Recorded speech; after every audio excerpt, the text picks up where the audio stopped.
শান্তি কারোর নেই। গরিবদের বড়লোক হওয়ার চিন্তা, আর বড়লোকেরা শান্তির খোঁজে ক্লান্ত।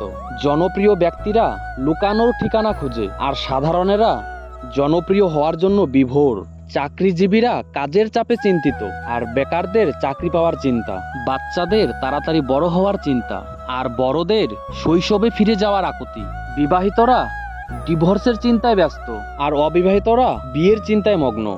শান্তি ঠিকমতো কারোর জীবনেই নেই। পৃথিবীর সবকিছু আপন গতিতে ও নিজ সময়ে চলে। কেউ গ্র্যাজুয়েশন শেষ করে 22 বছর বয়সে, কিন্তু চাকরি পেতে আরও 5 বছর চলে যায়। আবার কেউ 27 বছরে গ্র্যাজুয়েশন শেষ করে পরের দিনই চাকরি পেয়ে যান। অনেকে 25 বছরে কোম্পানির সিও হয়ে মারা যান 50 বছরে।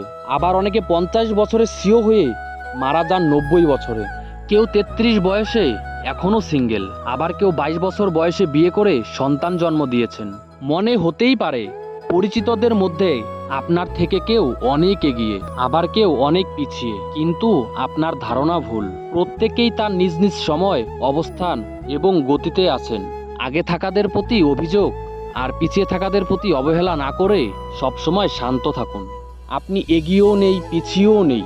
আপনার পথ আপনার, অন্যের পথ অন্যের। শুধু সময়কে গুরুত্ব দিয়ে পরিশ্রম করে যান। যার কেউ নেই তার ঈশ্বর আছে। একদিন ঠিকই সফল হবেন।